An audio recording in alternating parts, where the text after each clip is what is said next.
고린도전서 9장 16절로 18절. 우리 다 찾으셨으면 한 목소리로 같이 세 절을 읽겠습니다. 시작.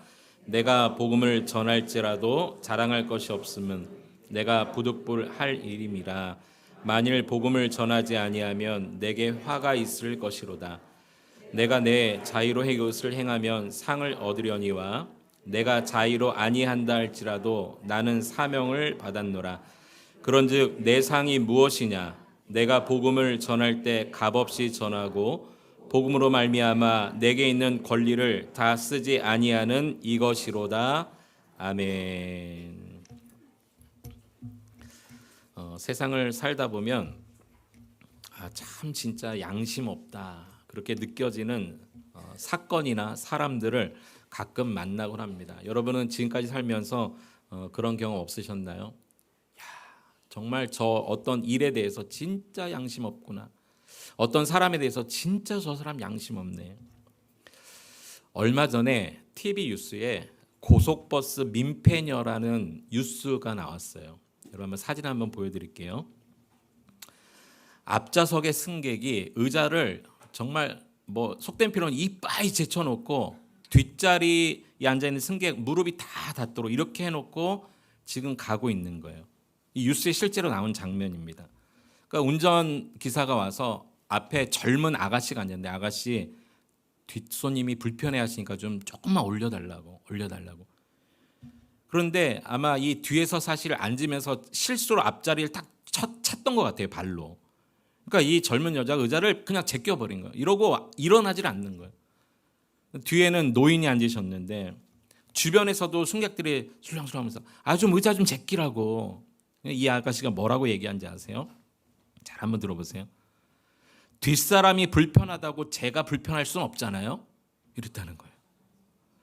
이 뉴스를 보는데 속에서 막 뭐가 꿈틀꿈틀 올라와요.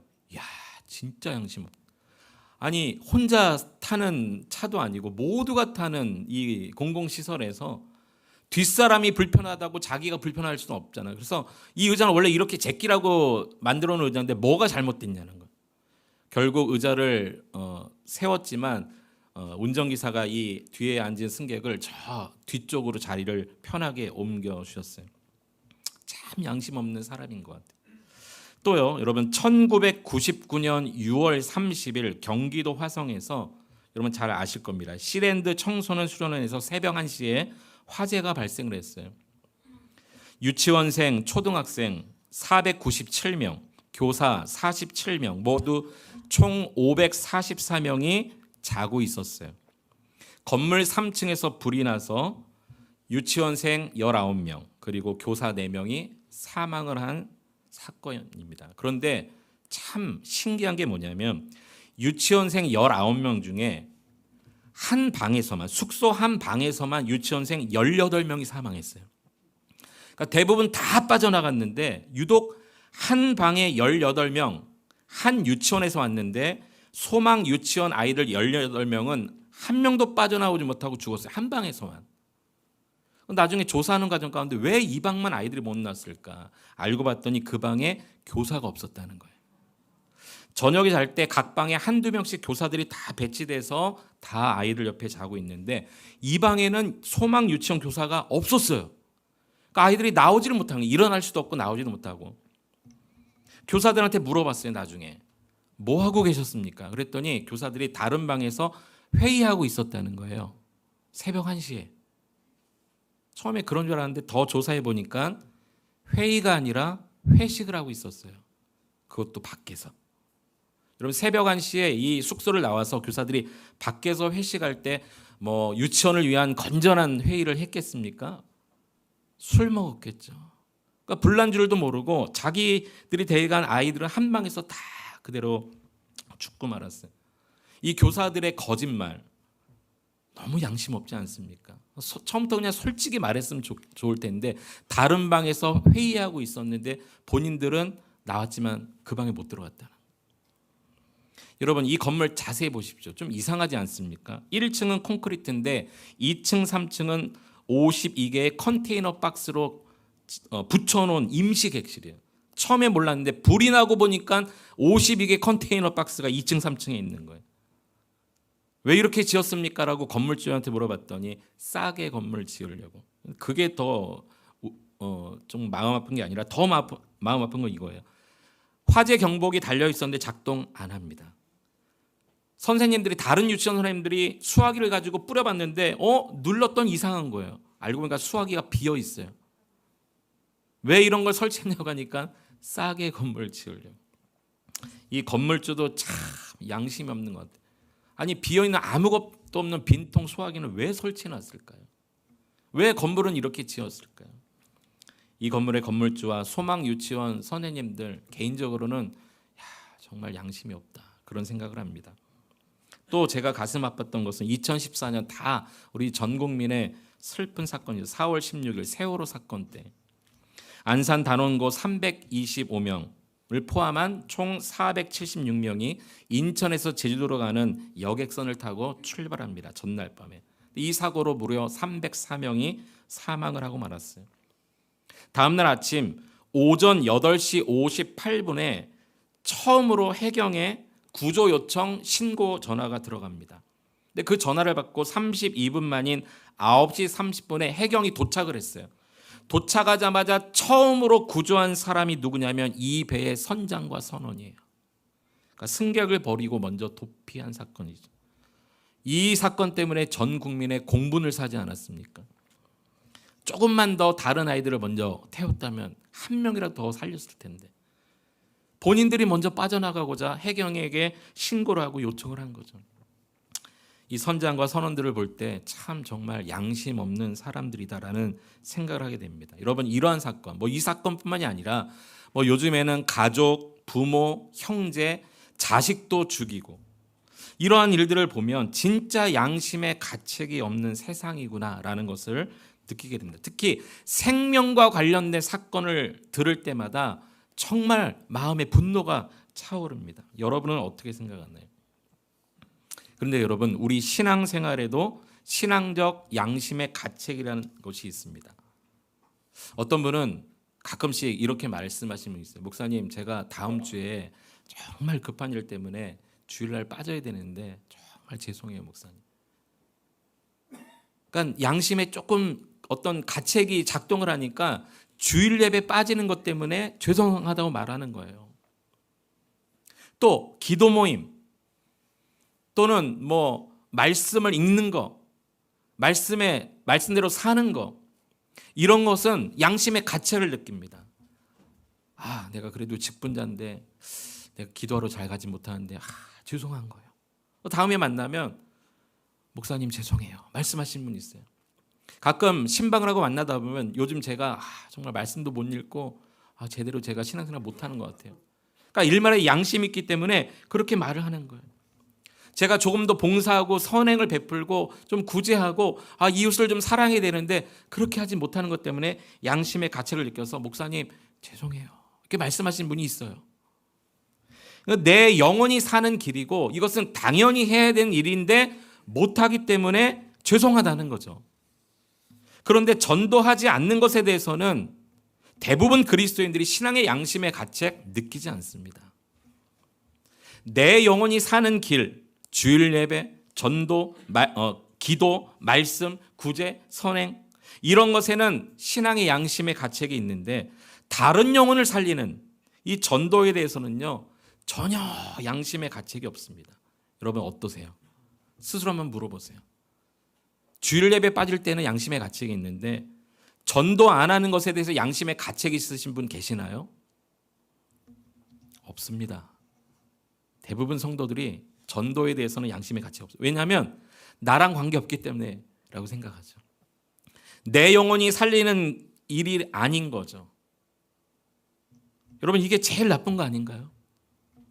그 고속버스 민폐녀, 시랜드 화재 사건의 건물주, 소망 유치원 선생님들, 세월호 선장, 전부 자기만 생각하잖아요.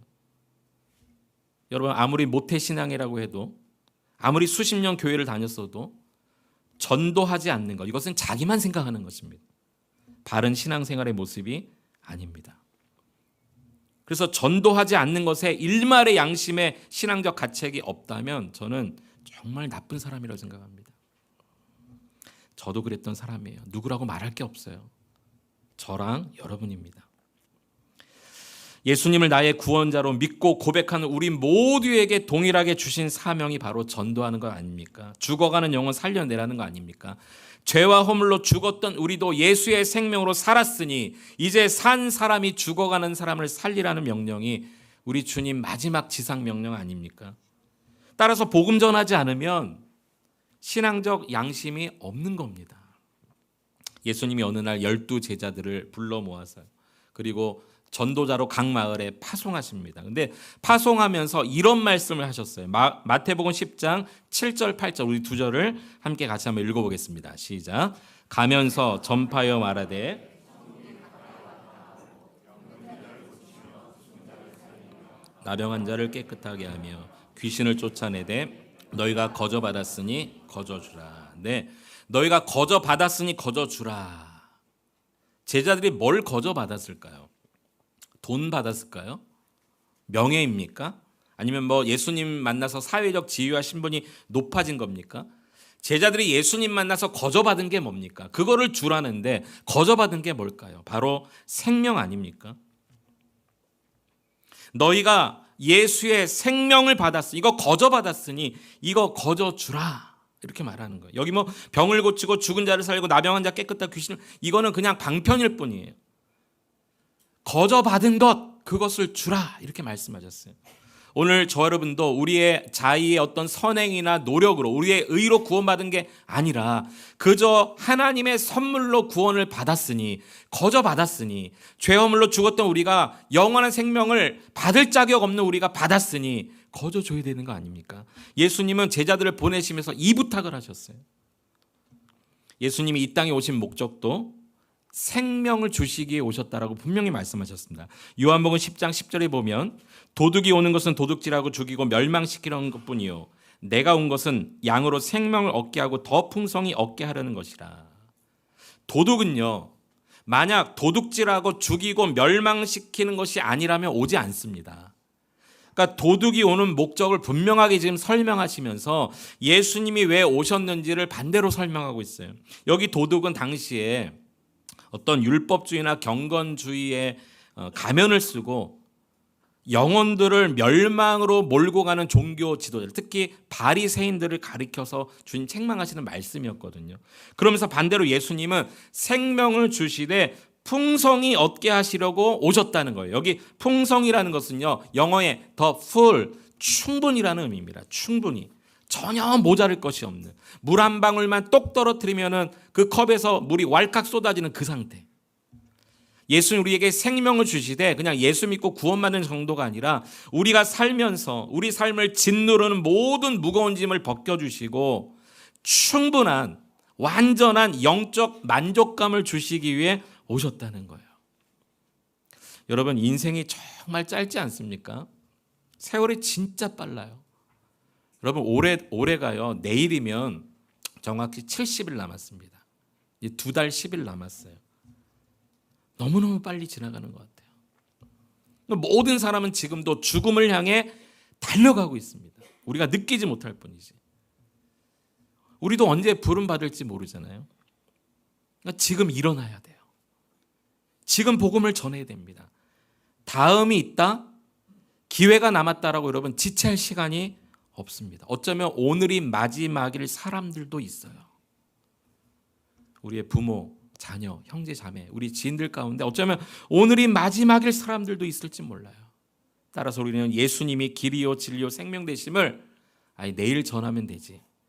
다음에 기회가 있겠지. 이번에 못하면 다음에 기회가 있겠지. 올해 못하면 내년에 기회가 있겠지. 아닙니다. 지금 바로 우리가 일어나야 됩니다.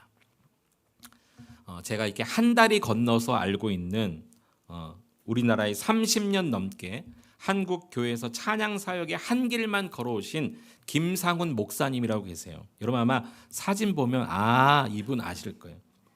2007년부터 지금까지 CBS 기독교 방송국 성서학당에 고정 패널로 출연하셨고요. 백석대 호서대에서 그 대학생들을 가르칩니다. CCM계의 싸이가 나타났다. 네, 이런 별명 CCM계의 싸이라는 별명이 붙은 정말 재미있는 CCM 찬양 집회도 많이 다니고요. 그런데 이분이 며칠 전 지난 수요일 새벽에 심정지가 와서 급하게 응급실에 계세요. 의식이 돌아오지 않고 급하게 투석 중이고 콩팥, 폐 다 좋지 않은 상태입니다. 저도 한 달이 건너서 아시는 분이라 이렇게 기도 제목이 오는데요. 오늘 아침에 어떤 기도 제목이 왔냐면 갑자기 혈압이 막 급하게 떨어지고 있어서 또 심정지 위험 상태가 왔으니 오늘 기도해달라. 제가 이분의 사진을 일부러 게시한 이유는 아시는 분은 같이 기도해달라고, 혹시 모르시더라도 같이 기도해달라고 부탁을 드리기 위해서, 또 우리 인생이 이렇게 앞날을 모르기 때문에 유수와 같이 빠르게 지나는 이 세상에 정말 하루 앞도 우리가 장담할 수 없는 이 시대를 살고 있기 때문에 우리가 아직도 예수 모르는 사람이 있다면 복음 전해야 되겠다. 우리가 도전받기 위해서 이 사진을 일부러 게시했습니다. 사실 이 목사님은 수년 전에 심장이 사실 좋지 않은, 상태가 좋지 않은 분이세요. 그래서 병원에도 많이 다니셨고, 그때 이분이 어떤 찬양을 만들었냐면 이분의 심장은 지금 보통 사람들의 10%밖에 기능을 못한대요. 이미 수년 전에 그러한 판정을 받아서 계속해서 심장에 대해서 치료받고 조심하며 사시는 분인데, 이분이 그때 어떤 찬양을 만들었냐면, 여러분 한번 들어보셨으면 좋겠어요. 고물심장이라는 찬양을 만드셨고, 여러분 유튜브에 고물심장이라고 한번 쳐보세요. 너무너무 그 가사가, 그러니까 내 심장은 이미 고장났다는 거예요. 고물심장. 그러니까 하나님이 도우시지 않으면 내 심장은 뛸 수 없습니다. 하나님이 뛰게 하시기 때문에 내가 지금 살아갑니다. 하나님의 심장으로 내가 지금 살고 있습니다. 이런 고백을 몇 년 전부터 이 고백을 하고 있는데, 일반 대중 가수들도 이 고물심장이라는 노래 가사가 너무너무 좋아서 콘서트 때도 많이 부르는 그런 찬양이에요. 이분의 기도 제목을 받으면서 다시 그 옛날에 지었던 고물심장을 저도 유튜브에 찾아서 듣는데 눈물이 쏟아져요. 아, 진짜 이분의 고백이구나. 그러면서 우리의 고백이 되어야 되겠다. 우리가 예수의 심장으로 지금 뛰고 살고 있는 건 아닙니까? 우리 스스로의 힘으로 사는 것이 아니라 주님의 은혜로 우리가 살고 있으니 하나님의 심장을 우리가 받은 거죠. 우리도 심장 이식을 받은 거죠. 예수의 피가 우리의 가운데 다시 흐르게 되는 거죠. 십자가로 말미암아 영적 투석을 받고 있는 건 아닙니까? 그러니 우리가 이 고물 심장으로 사는 상태가 맞구나. 여러분 한번 꼭 한번 노래 한번 들어보세요. 사람의 앞날은 장담할 수 없어요. 여러분의 부모님, 자녀, 가족, 친구들 장담할 수 없습니다. 그러니까 지금 전도하지 않으면 다시 기회가 없을 수도 있습니다. 단 여러분만 포기하지 않으면 하나님은 역사하실 줄 믿습니다. 우리가 포기하지 않으면 되는 거예요. 그럼 이런 전도자에게 필요한 마음이 어떤 마음이 있어야 될까요? 두 가지 필요한 마음이 있습니다. 전도자에게 반드시 있어야 될 두 가지 마음. 첫 번째는요, 따라합시다. 겸손한 마음. 다시 한번요, 겸손한 마음. 오늘 본문 16절에 보니까 바울이 이렇게 고백합니다. 오늘 본문 다시 한번 16절만 함께 다시 한번 읽어보겠습니다. 시작. 내가 복음을 전할지라도 자랑할 것이 없음은 내가 부득불 할 일임이라. 만일 복음을 전하지 아니면 내게 화가 있을 것이로다. 여기 부득불 할 일이라. 내가 복음을 전하는 것은 부득불 할 일이라. 부득불이라는 것은 당연히 할 일이다, 이렇게 말하고 있는데요. 그 뒤에 보면 복음을 전하지 않으면 내게 화가 있을 것이로다. 예를 들어서 보고 전도하지 않으면 하나님의 심판이 만나, 이런 뜻이 아닙니다. 여기 화라는 말은 심판이나 벌을 의미하는 것이 아니에요.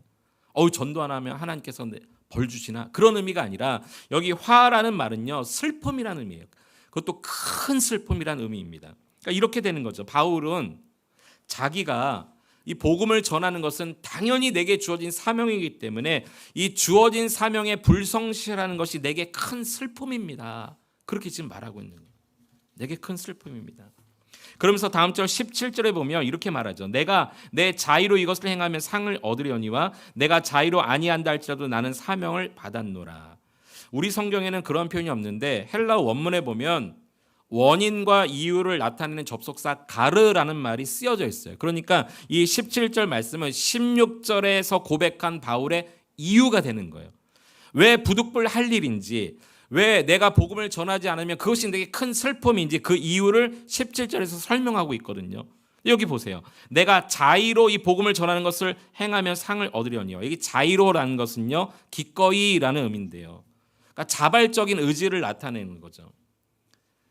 누가 시키지 않았는데 내가 스스로 하면 상을 얻을 수 있겠다는 거죠. 우리도 그렇지 않습니까? 예를 들어서 시키지 않았는데 막 어느 성도님이 교회 오셔서 막 열심히 청소를 하면은 제가 가만히 있겠습니까? 감사합니다. 너무 감사합니다. 막 커피도 좀 뽑아주고 냉장고에서 음료수도 막 그러지 않겠어요? 그러니까 이분이 하실 일이 아닌데 갑자기 그것을 하면 너무너무 감사한 거죠. 이 자의로 기꺼이란 말이 바로 그런 의미예요.